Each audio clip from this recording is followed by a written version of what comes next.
I continue to read the biography of Isaiah Berlin, Alive, by Michael Ignatieff, Chapter 10, Moscow 1945.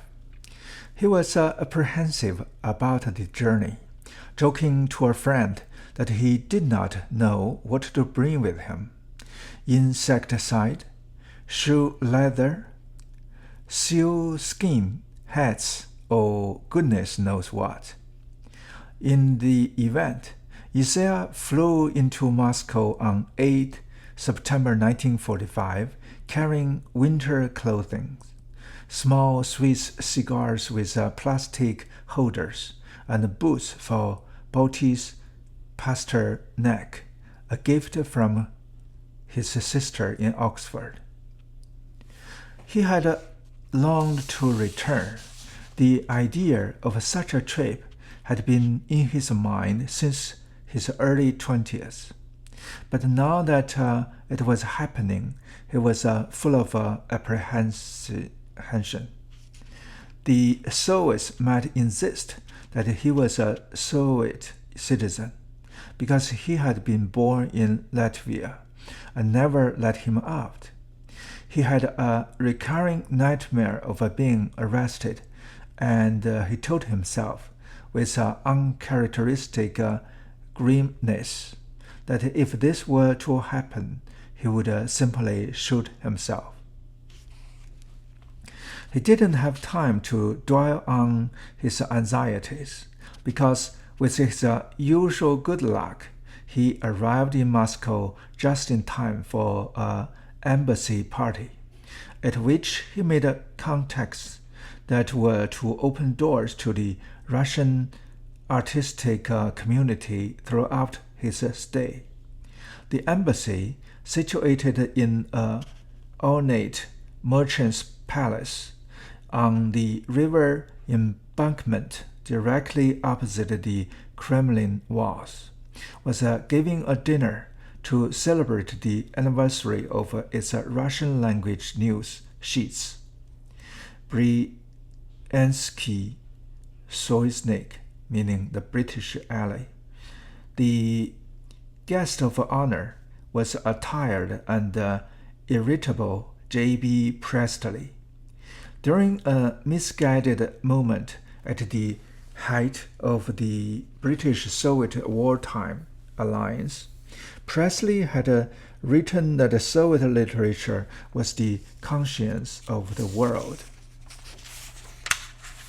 Stalin's reward had been an official visit, complete with numbering tours of factories and collective farms. Presley was exhausted and quickly retired to his hotel bed, leaving Isaiah with Lena Prokofiev, the composer's Catalan ex-wife, the theater director Alexander Tarov, the critic and children's writer Connie Chukovsky, and the film director Sergei Einstein. To their astonishment, they were now talking to a British official who not only spoke fluent Russian, but whose very form of thinking, Tarov induces, was entirely Russian. Each of the men at the table, Isaiah soon realized, was gripped by fear. Stalin had recently viewed the second part of Eisenstein's Ivan the Terrible, and had taken Eisenstein's portrayal of the Tsar as an allegorical denunciation of his own increasingly paranoid and savage rule. Stalin had apparently reprimanded the director in person. Not surprisingly, Eisenstein looked drawn and distracted. To draw him out, Isaiah asked him when he had been happiest. In the early 1920s, Eisenstein wishfully replied, when experimentation was still allowed. There had been a night in a Moscow theater, he said, when they had let grease-smeared pigs loose in the audience. Those had been the days. The director Terov, who had been dismissed from the Kamarny Theater by Stalin in 1939, agreed that the 1920s had been a good time, but the pre-revolutionary days of the Moscow Art Theater had been even better. Terov fondly recalled the work of Vsevolod Meyerhold. For Isaiah Meyerhold, whose experimental work had made Moscow the most important theatrical center in Europe in the 1920s, was just a name. For this man, Meyerhold was also a fate and a warning. They knew only that he had disappeared. There were rumors that he had been seen in Tashkent during the war. In fact, he had been tortured and shot in 1940s. Of this Isaiah, of course, knew nothing. He asked them why all the artistic experimentation of the 1920s had come to an end. Things change, Terov said gloomily. Then, after a time, he added, things also do not change. This is even worse. And stared down at the tablecloths in silence, looking old and broken. From his first nights in Moscow, therefore, Isaiah was exposed to the atmosphere of gloom, shame, and terror among the scared ones who had managed to survive the Yozovchina, the whole-scale extermination of the Russian intelligentsia in 1937.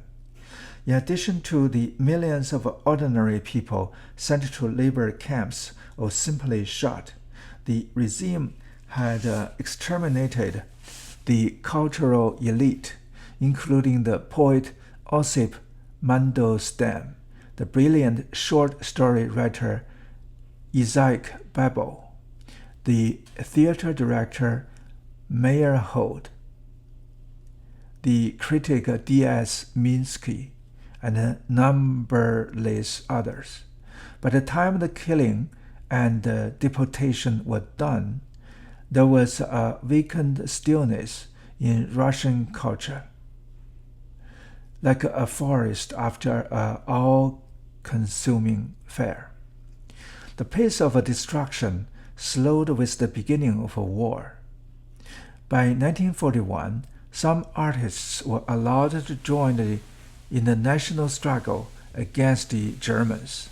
Boris Pasternak and Anna Akhmatova had given readings, and the party discovered that the moral authority of these dissident figures was an asset to be exploited. At a time when the language of patriotic appeal had been debased into crude slogans, these poets knew how to conjure up the most genuine source of national affection, love of the Russian language. Common soldiers knew their work by heart or carried their poems around with them on scraps of paper. Now, in 1945, artists were gingerly testing the water, daring, for example, to accept invitations to the British Embassy. But no one at that dinner knew whether the slight relaxation of the war years was a harbinger of better times to come, or whether the terror would return. As Isaiah was later to write, those who had survived were like Giotto's frescoes of Jonah in the jaws of Leviathan, half swallowed by the whale. The most assured of the three Russians was Connie Tchaikovsky, a critic and a literary scholar of the pre-revolutionary era, who had survived the purges of the 1930s by turning himself into a blameless and, as it happened, inspired children's writer.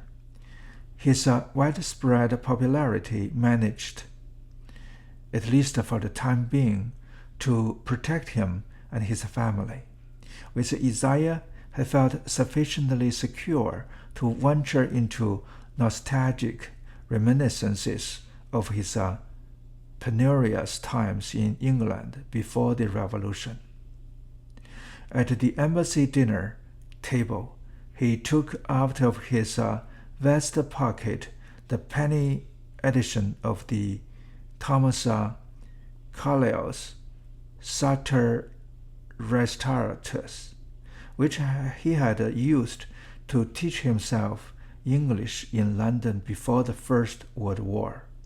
To Isaiah, he confessed a yearning for the novels of Trollope, especially the Parsons and the Vicars of Bicester. His friend Ivy Littlenove, British-born wife of the disgraced ex-foreign minister, shared his love of Trollope, but judged it too risky to send to England for more. Isaiah promised to oblige, and on his return to England, duly sent Tchaikovsky a package full of Trollope. Isaiah now asked whether he might ask a favor in return. Could Tchaikovsky arrange a meeting with Boris Pasternak? Isaiah had read My Sister Life and Maurice Bowra, who had published some of Pasternak's verses in a wartime anthology, had suggested that a visit might be possible.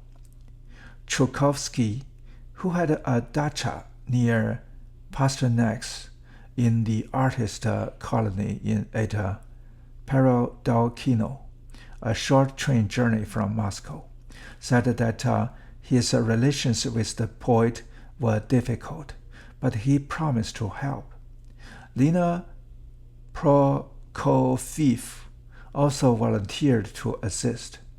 With his knack for seizing the moment, Isaiah came away from his first nights in Moscow with an entry to Russian writers that Western diplomats regularly stationed there could only envy. The Western community in Moscow lived, he later wrote, in a kind of a zoo with intercommunicating cages, but cut off by a high fence from the outside world. He had found a way out of the cage. He ventured into that September Moscow, full of returning soldiers and stolid people from the countryside, a Moscow still gripped by the euphoria of that famous ceremony in August 1945, when the flags and banners of the defeated German legions had been flung onto the cobblestones of Red Square. Isaiah hadn't heard his native tongue being spoken in a city street since the age of 11. He eavesdropped on conversations. He explored the streets of the Arbeit Quarter, descended into Stalin's metro, listened to the women in the queues outside bread shops, observing the Russian life from which he had been separated for 25 years.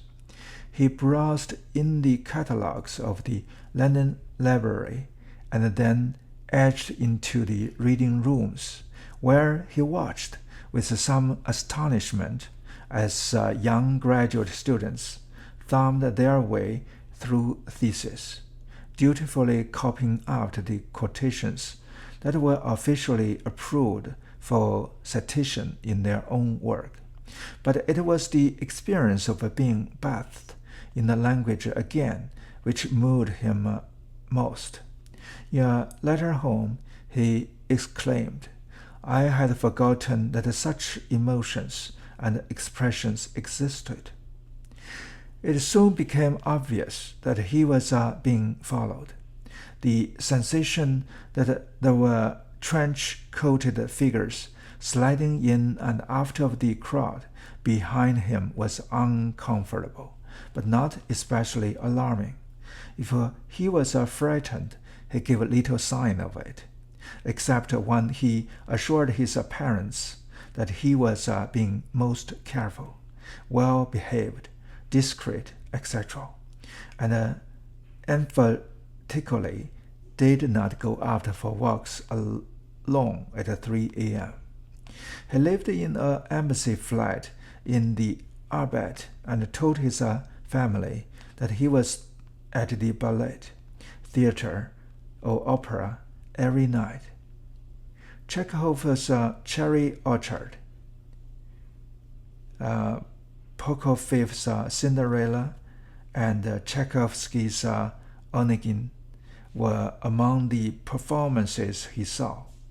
Most uncharacteristically, he even noticed the food he was eating: mushroom soups, pierogies, borscht. He reported on the comic conversations he had with the maid in the embassy flat. "They say Stalin is very ill," she would venture. "No, the American ambassador saw him at Saki, and he was in excellent form," Isaiah would reply. "Do you read Trotsky much?" "No."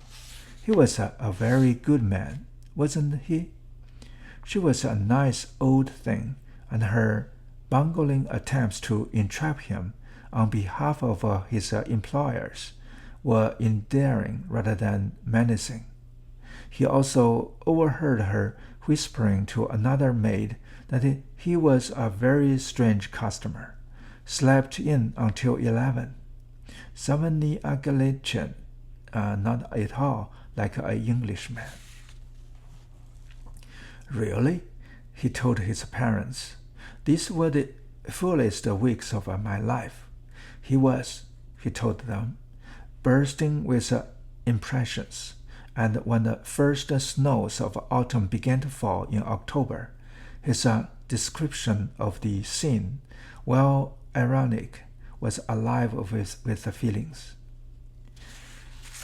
Quote, "Need I describe to you the crunching snow, the cupolas of the churches, the crisp air, the peasants, the fur caps, the Russian timbre of speech in the streets, the distant sound of a Red Army men singing as they march? It is all like almost a vulgarly sentimental rapine illustration." End quote. In Moscow, there were close family ties to renew.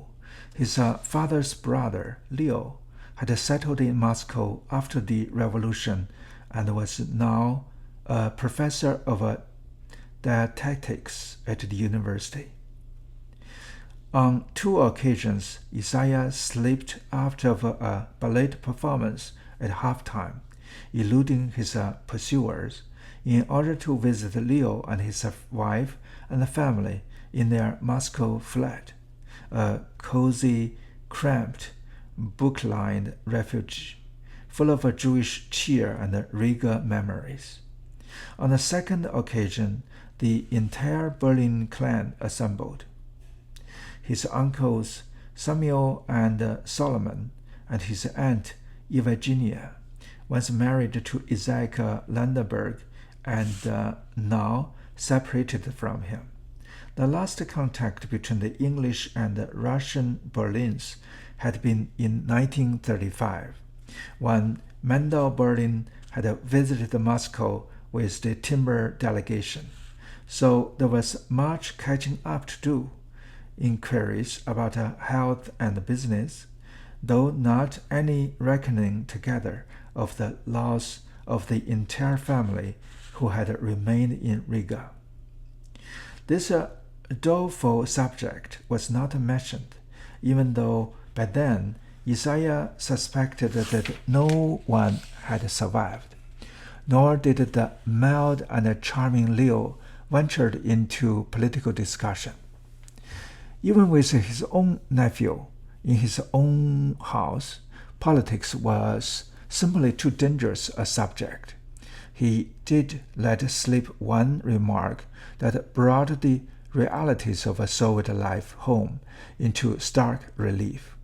When Isaiah suggested that life as a university professor might not be so bad at all, Leo asked him pointedly, "Have you been to Florence? Have you been to Venice?" Isaiah nodded, and Leo replied with a firm but quiet pungency, "We would like to go there too."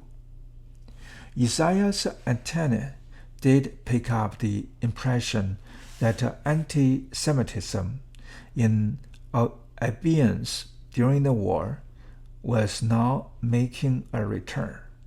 One of his uncles, then still in Soviet Army uniform, hinted as much, though he did not elaborate. But Isaiah had no inkling of what lay in store, and Leo, for his part, was innocent too. When asked whether he was worried that the NKVD would soon pay them a visit, Leo cheerfully replied that he was more likely to visit them.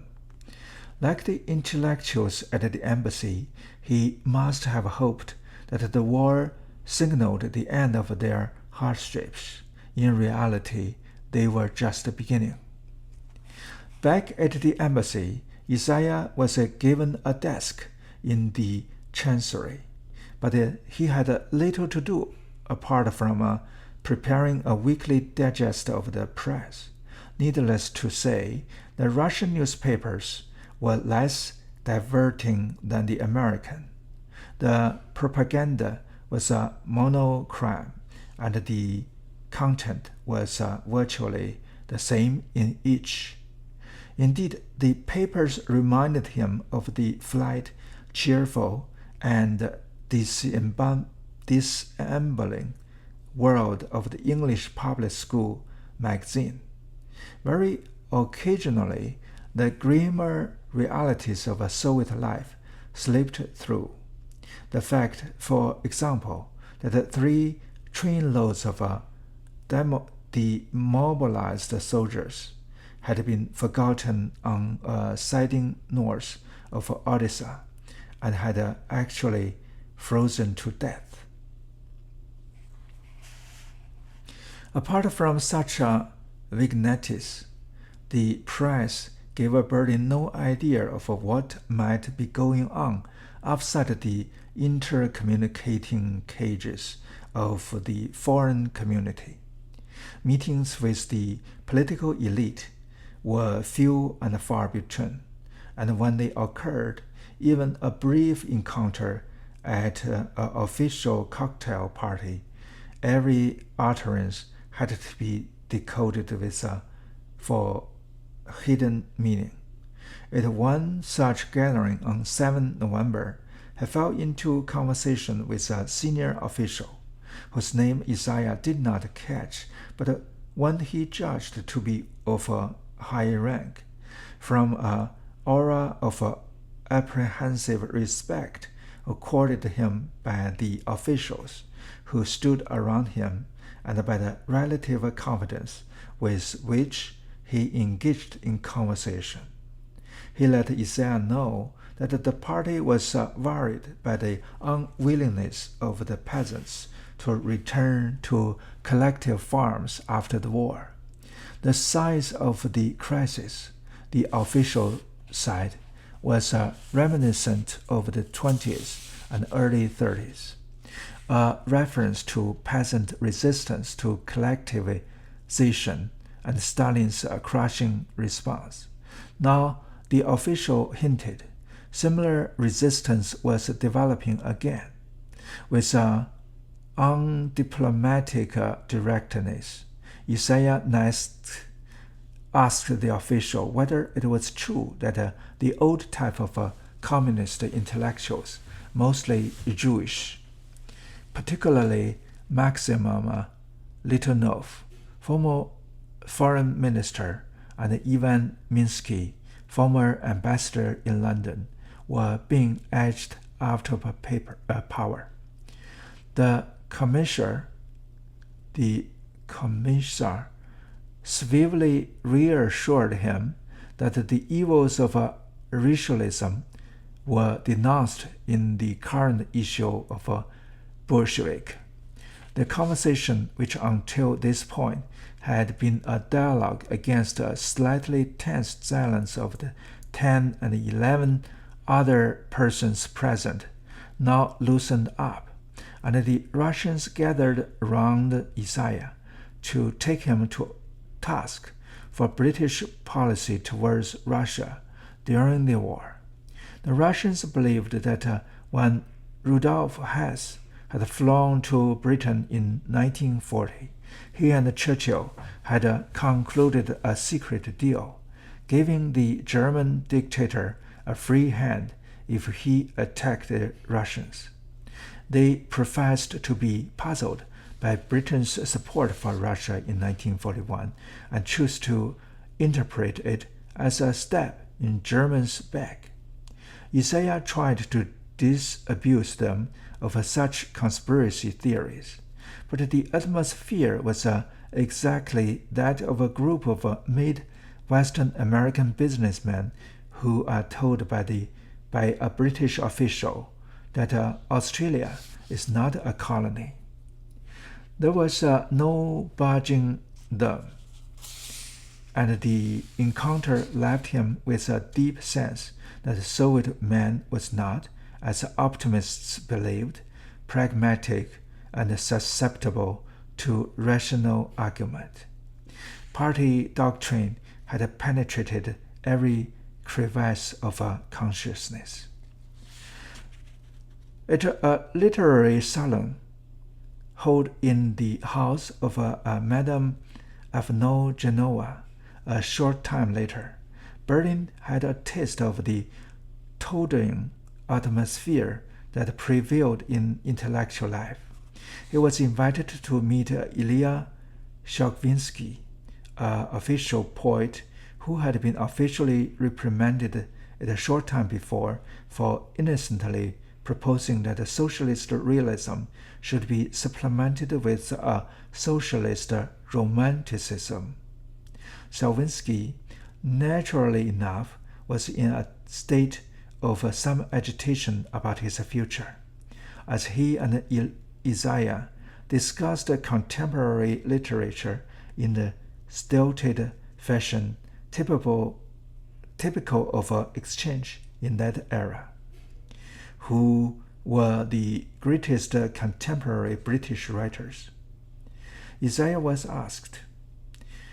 When he failed to set Arthur Greenwood's Love on the Dole and other official classics of workers' literature, and suggested instead that the notorious bourgeois reactionary Virginia Woolf might actually prove a more enduring writer, he sensed a chill come over the room. Then Shokvinsky said, with great vehemence and volume, that although he knew Russian writers were accused of conformism in the West, they welcomed the accusation. We conform because we find that whenever we deviate from the party's directions, it always turned out that the party was right and we were wrong. An awkward and embarrassed silence descended on the company. Berlin realized that Shokvinsky's words were intended for the microphones.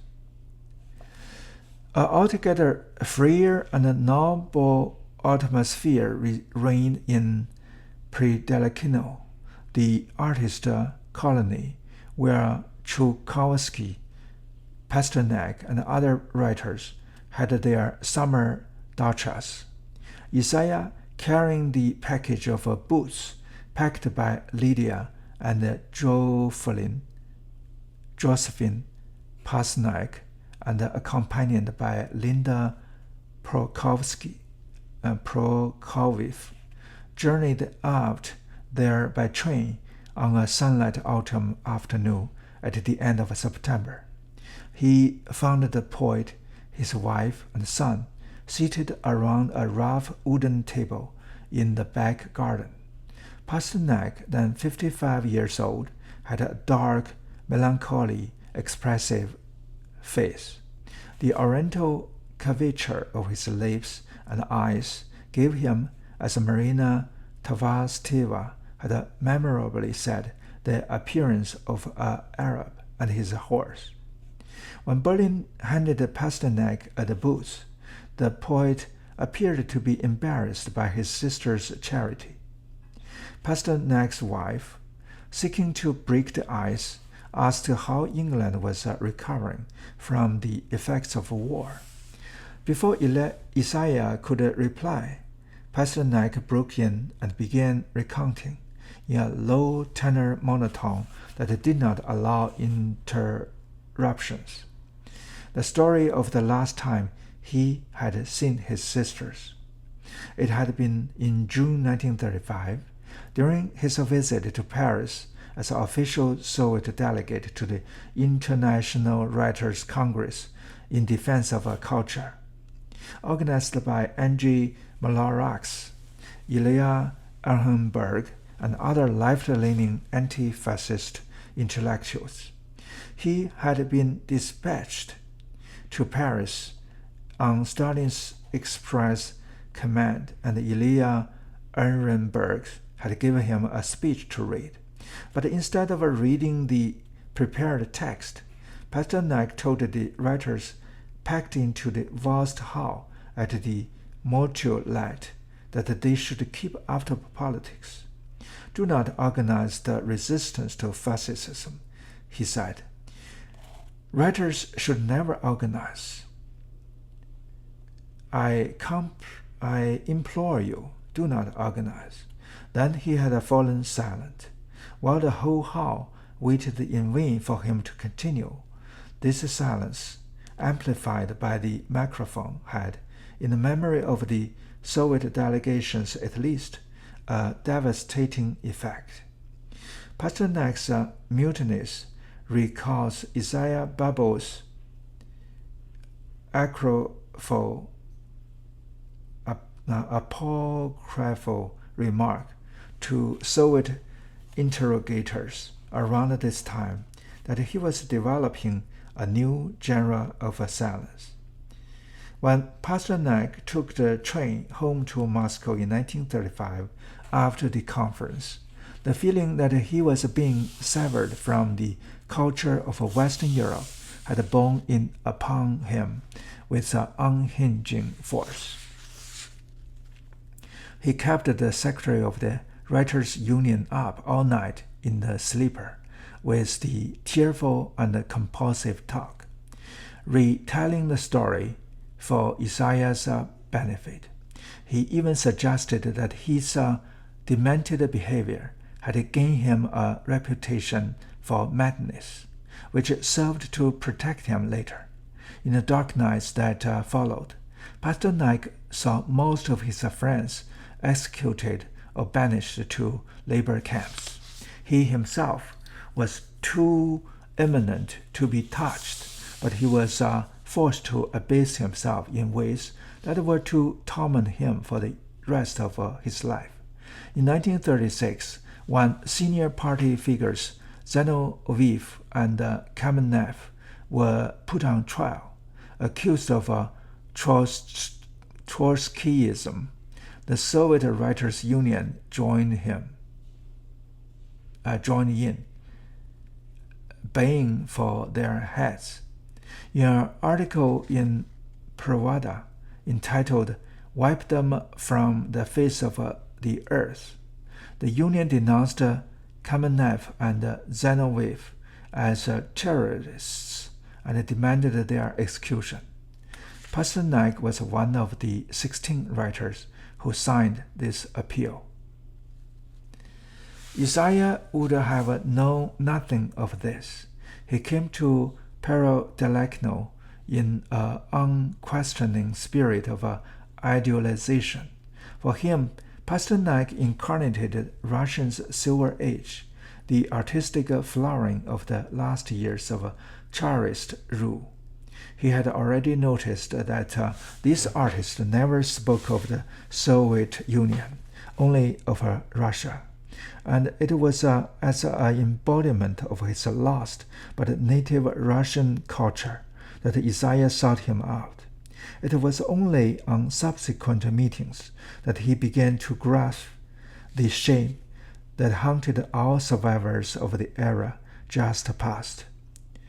Berlin was probably the first Westerner to hear the story of the ominous telephone conversation of 1934 between Pasternak and Stalin about the poet Osip Mandelstam, then under suspicion for having recited a savage poem attacking the Kremlin mountaineer at a small private gathering in Moscow.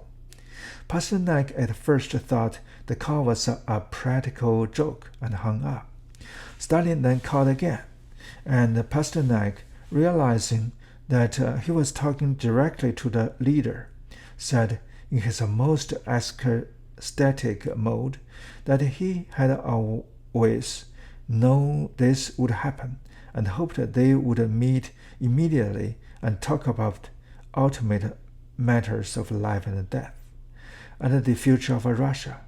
Stalin brushed all this aside and asked roughly whether Pasternak had been present when Mandelstam had read the poem.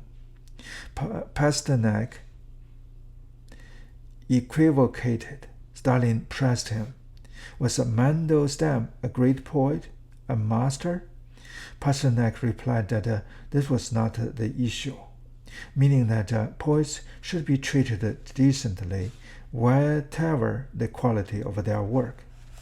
At which point Stalin famously interjected, "If I were Mandelstam's friend, I should have known better how to defend him," and put down the receiver.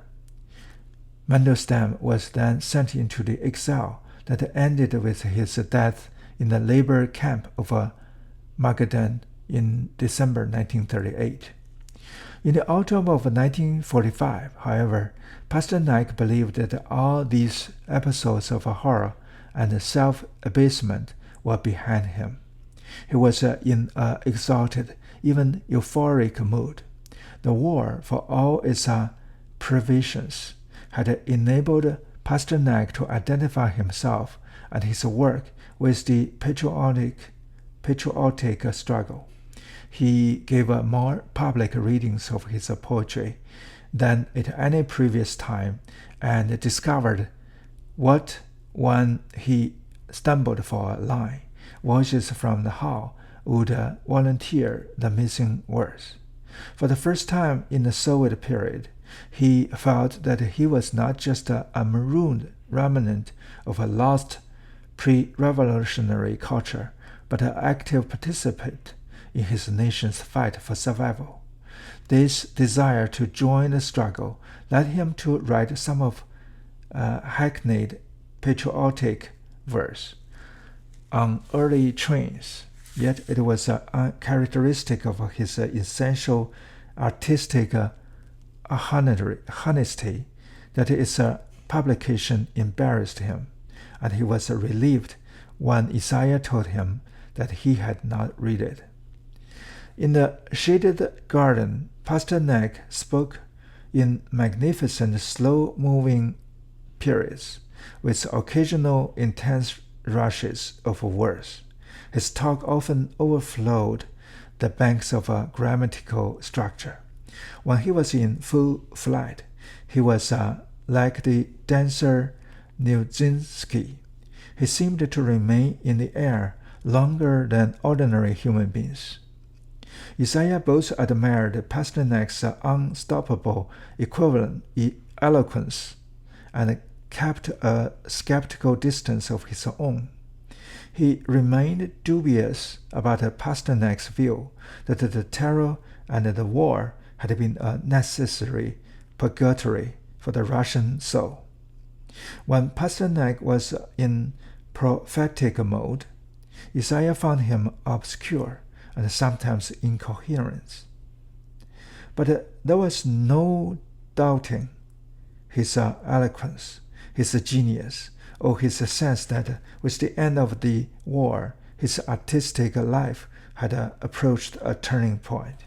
That afternoon in Prydakino, Berlin became the first foreigner to learn that Pasternak had a new project, a novel about his own generation and their fate in the revolution and war. A few early chapters had been completed, and Isaiah was entrusted to take him back to Pasternak's sisters in Oxford. The work was then called Boys and Girls, the story of a Russian forest, from the unpublished papers of the Zhivago family. Isaiah put the chapters under his arm, and on his return to England, delivered them unread. As they sat together in a garden in the slowly ebbing light, Pasternak began questioning Isaiah about Western writers and thinkers. Joyce, Hemingway, the English philosopher of art Herbert Read. During the war, Pasternak had been moved to discover that he had not been altogether forgotten in the West. Some critical studies of his poetry had appeared, and Maurice Bora had included one of his poems in his book of Russian verse, published in 1943. Pasternak's Lewis' Childhood had also been published in translation, and Isaiah gave him pleasure by telling him that he had read it. For Pasternak, every scrap of attention from the West was precious. It proved that he had not been buried alive. Indeed, his idealization of the West was embarrassing. He seemed convinced that there had been a magnificent flowering of art and literature that was beyond the reach of Russians. Berlin tried to indicate that our cultural development was less irresistibly triumphant than they generously supposed. Idealization, he suspected, was Pasternak's resistance to the exaggerated denigration of the West by the party. He did not challenge Pasternak. He simply listened as the poet denied such an interlocutor for a decade, then resumed his dialogue with the culture from which he had been severed. The clock had stopped in Russia, he told Isaiah. In 1928 or so, when relations with the outside world had been broken, Pasternak had little knowledge of any contemporary Western writers. As for the Russian writers in immigration, Bunin, Nabokov, Kodesvitsky, Barbarova, they could not even be mentioned. Russian literature, which had been won in 1914, had been cut in two. But wars also divided the artists of Prydakino from their own public. One of Pasternak's neighbors, Lydia Seifolina, joined them in the garden, and when Pasternak told Berlin that the Soviet Encyclopedia made no mention of his work after 1928, she chimed in. My fate is exactly the same. The last lines of the encyclopedia article about me say, Seifolina is at present in a state of a psychological and artistic crisis. For 20 years, she said sardonically, I had remained in the same state of a crisis. Then she added, we are like people in Pompeii, you and I, Boris Leonidovich, buried by ashes in mid-sentence. Zefulina asked about the fate of the poet Vladislav Kodalevsky, not knowing that he had died in Paris in 1939. At this point, Pasternak seems to have felt that Zefulina had been too candid. He grew visibly embarrassed, and Isaiah decided to leave, promising to visit Pasternak again in Moscow. He walked over to Tchaikovsky's dacha. Tchaikovsky and Pasternak were not on speaking terms. When he met the writers Samuel Mashak and Lev Kassel, but he did not pay much attention to what they were saying. He had been overwhelmed by his encounter with Pasternak. With the darkness coming on, he asked to be accompanied to the station. While waiting for the train, it began to rain, and he took shelter with two young students beneath a railway shelter. Emboldened by the darkness, the two students began talking to the stranger from England. The girl, a history student, confessed that she could not understand why, if the Tsarist Empire had been the present house that her textbooks said it was. The radicals and the revolutionaries had been left in relative freedom to plot its downfall. Isaiah did not reply, but he could feel that she was rattling the bars. It was also obvious that they were much more attached to pre-revolutionary than post-revolutionary writers. When he asked them whether they liked contemporary Soviet writing, the girl replied pointedly, "Do you like them?" Like the great poet he had just left, the students believed that across the walls that divided them from Europe lay a golden culture realm from which they were forever excluded. Just before the train arrived, he asked them why people still felt unable to speak their minds on social issues. "If anyone tries," the young man replied, in the darkness of the railway shelter, he's swept away as with a broom. When the train came, the three separated and journeyed to Moscow in silence, as if the conversation had never occurred. Once back in Moscow, Isaiah visited Pasternak several times at the poet's apartment. They were always alone, with Pasternak seated behind a polished desk, on which not a book or a scrap of paper was to be seen. Pasternak spoke about his father, the artist Leonid Pasternak, whom Isaiah had met shortly before his death in Oxford. Leonid Pasternak had painted Tolstoy and had taken Boris to Tolstoy's deathbed at Astapovo in 1910. Pasternak saw himself as the last authentic voice of that 19th century Russian tradition. Berlin was the rarest of visitors from the lost world of Europe, a native Russian speaker who felt, just as he did, that the culture of the 19th century was his spiritual home, both home and refuge. For, as Isaiah noticed, Pasternak seemed more or less untouched by modernism.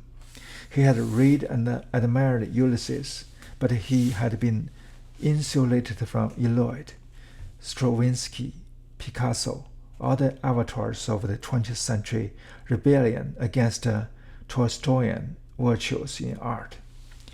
To the degree that modernism had aligned itself with revolution, and the revolution had turned into tyranny, Pasternak had set himself, as did Berlin, against both.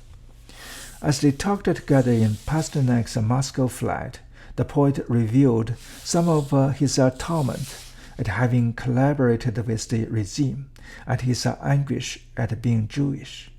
The two were deeply connected. He longed to be considered an authentic Russian patriot, and to have his work accepted as the true voice of the Russian people. Yet as a Jew, he was never allowed to feel unauthentically Russian. Lacking this sense of authenticity, he had accommodated himself and deformed his talent in order to survive. This twin shame was a source of genuine self-torture. Isaiah had noticed how insistent Pasternak had been to point it out that Peredelkino had once been part of the estate of the Russian patriot and Slavophile. Yuri Samarin, Pasternak wanted to identify not with the liberal and sometimes Jewish intelligentsia, but one the more authentically Russian Slavophiles. This passionate, almost obsessive desire to be thought a Russian writer led him to be sharply negative about his Jewish origins. He gave the impression, Isaiah tartly observed, of writing that he had been born a flaxen-haired, blue-eyed peasant's son. Pasternak insisted that Jews should assimilate and said that he considered himself believing if an idiosyncratic Christian. The whole subject, Isaiah noticed, accused him visible distress. 10 years later, when Isaiah returned to Peredelkino, Pastor Mark handed him a manuscript and said he would publish in the West whatever the consequences. Berlin went away, read the chapter, and immediately knew that Pasternak's crisis of identity had been resolved. He had put all his equivocations behind him in a single act of defiance and genius, the writing of Zhivago. That's the end of chapter 10.